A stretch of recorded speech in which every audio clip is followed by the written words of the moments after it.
Seja bem-vindo ao mundo marcial. Hoje, você vai entrar em uma parte da história que quase nunca é contada, um capítulo oculto, uma fase quase secreta da jornada de um dos maiores nomes das artes marciais de todos os tempos, Masaru Tatsuo Oyama. O mundo inteiro conhece o Kyokushin Karatê, a verdade suprema, o estilo que se tornaria sinônimo de combate real, resistência sobre-humana e disciplina absoluta.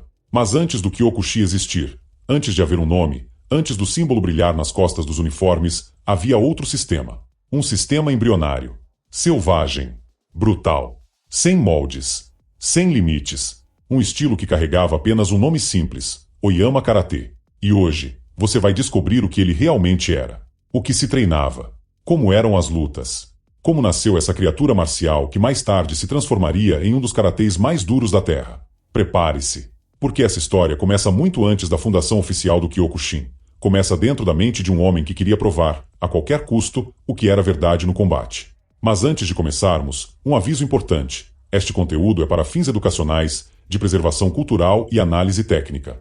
Nós promovemos o respeito por todas as artes marciais e a não-violência. A prática deve sempre ser supervisionada por um instrutor qualificado. Para entender o Oyama Karatê, precisamos voltar no tempo, para antes dos dojos lotados, para antes das competições, para antes da fama, dos documentários e da lenda de um homem que derrotava touros com as mãos nuas. Masaru Tatsuo Oyama nasceu na Coreia em 1923. Seu primeiro contato com artes marciais não foi com karatê, e sim com o estilo chinês, as 18 mãos, uma metodologia de movimentos circulares, golpes curtos e preciso. Ainda adolescente, foi enviado ao Japão, onde mergulhou em novas práticas, judô, boxe e finalmente o Shotokan Karatê. Mas mesmo ali, dentro das raízes mais clássicas do karatê japonês, algo incomodava Oyama. Ele achava o treinamento rígido demais, padronizado demais, previsível demais. O espírito existia, mas a luta real, a briga de verdade, o combate onde o corpo é testado ao extremo, parecia ficar sempre à margem. Ele abandona o Shotokan, muda para o Goju-ryu. Estuda respiração, suavidade, circularidade, enraizamento, o lado interno e externo da força. Mas de novo, ainda faltava algo. O mundo real não seguia o kata. A luta não tinha cortes limpos ou regras elegantes. A verdade do combate era dura, violenta, imprevisível. E Oyama queria um estilo que enfrentasse isso de frente.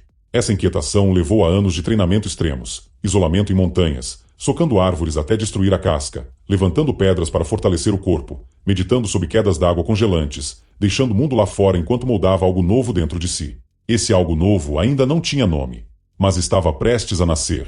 Em 1953, ele abre seu primeiro dojo, um local improvisado, num terreno baldio, em Mejiro, Tóquio. Ali, entre poeira, chão duro e um espaço apertado, começa a nascer aquilo que ficaria conhecido por alguns poucos homens. O Oyama Karatê. Mas não se engane, isso não era um estilo no sentido tradicional. Não havia uma linhagem estabelecida, não havia kata fixo, não havia hierarquia rígida e muito menos regras suaves de etiqueta. O que havia era uma busca visceral por eficácia. Tudo que funcionava era mantido. Tudo que falhava era descartado. Era simples, brutal, direto, real. O treino começava com condicionamento extremo. Não havia aquecimento suave ou rotinas delicadas. Os alunos batiam em troncos de madeira, em sacos improvisados e nos próprios corpos uns dos outros. Faziam flexões até não conseguir estender os braços. Chutavam postes até o osso da canela vibrar. Alguns desistiam na primeira semana. Outros na primeira aula. A evasão era tão grande que o dojo ficou famoso por quebrar os praticantes logo na entrada. Mas aqueles que ficavam, se transformavam. Um dojo que não perdoava a fraqueza. Quando o Oyama Karatê começou a atrair alunos de outras artes marciais, algo curioso aconteceu. Judocas, boxeadores, karatecas tradicionais e até lutadores de wrestling apareciam no dojo, alguns com curiosidade, outros querendo testar força. E muitos saíam de lá lesionados, espantados ou humilhados.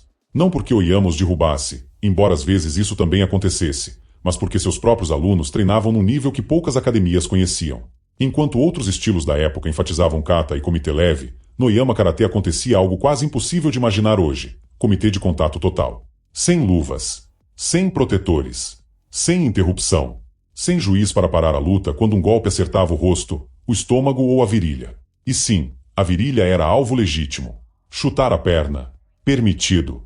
Ataque de palma na cabeça, permitido. Cotoveladas na mandíbula, permitido. Soco no rosto, permitido. Golpes de corpo que podiam quebrar costelas, permitido. Projeções, Agarramentos e finalizações? Também permitidos. O Oyama Karatê não tinha filosofia bonitas. Tinha apenas verdade. A primeira grande transformação. Em 1956, o dojo muda de endereço. Agora ocupa um antigo estúdio de balé atrás da Universidade Rikyo. O local é pequeno, abafado, quente no verão e congelante no inverno. As janelas tremem quando os alunos gritam os. O chão é marcado por sangue seco, suor e poeira. E o número de alunos cresce explosivamente. 700 pessoas passam pelos treinos. Mas como sempre, apenas os fortes sobrevivem. A fome por combate real atrai lutadores do Japão inteiro. Karatecas tradicionais vêm treinar a coisa nova do Mazoyama como ficou conhecido. Judokas chegam para testar sua arte em pé. Boxeadores querem saber se o soco japonês realmente aguenta a pancada ocidental. E todos, sem exceção, descobrem que treinar ali era diferente. Era doloroso. Era real. Era transformador. A essa altura, o Oyama Karatê já tinha forma, mas ainda não tinha nome oficial. Era um laboratório vivo, uma forja onde cada golpe era testado em velocidade máxima, cada chute era validado em combate real, cada técnica precisava funcionar ou era eliminada. E isso criaria a marca registrada, eficácia acima de tradição. O namoro entre o brutal e o técnico.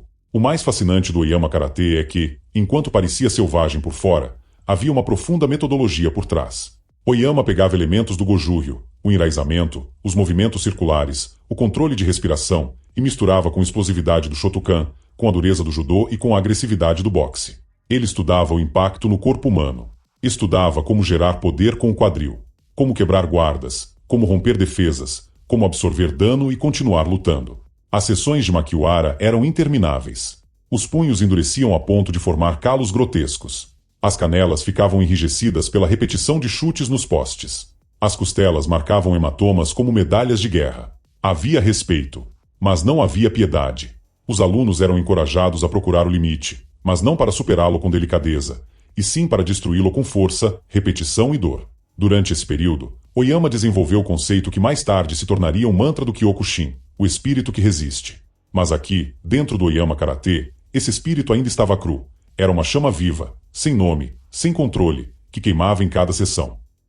As lutas inesquecíveis. Existem relatos de combates épicos dentro do Oyama Karatê Dojo. Lutas de 20, 30, 50 minutos. Combates de resistência onde os lutadores se alternavam, entrando um após o outro para enfrentar um único adversário, o famoso Comitê dos 100 Homens, mas em sua versão primitiva. Alguns desses duelos terminavam com fraturas. Outros terminavam em exaustão. Alguns terminavam apenas porque os lutadores desmaiavam de dor ou cansaço. Um dojo que produziu esse tipo de combate não poderia permanecer desconhecido por muito tempo. A reputação cresceu. A mídia começou a aparecer. Pessoas queriam ver, filmar, registrar o que estava acontecendo ali. E Oyama percebeu que havia criado algo maior do que um simples dojo. Havia criado um caminho. Entre 1953 e 1957, o que era conhecido como Oyama Karatê funcionou como um protótipo vivo do que se tornaria o Kyokushin. Era uma etapa de metamorfose. As técnicas estavam sendo testadas, refinadas, quebradas e reconstruídas diariamente. E então, em 1957, após anos de sangue, suor e ossos quebrados, Oyama finalmente decide batizar seu estilo. Kyokushin, a verdade suprema. Mas não se engane, quando Kyokushin é nomeado, ele não nasce do zero. Ele nasce velho, maduro, já testado em centenas de lutas e milhares de horas de combate real. Ele nasce do Oyama Karatê. Sem o Oyama Karatê, o Kyokushin não existiria. O Oyama Karatê era uma arte marcial onde a eficácia era mais importante que a tradição. Os treinos eram estruturados para destruir as limitações do corpo e reconstruí-lo mais forte. Não havia foco em demonstração, nem culto excessivo a rituais. O que importava era sobreviver ao treino.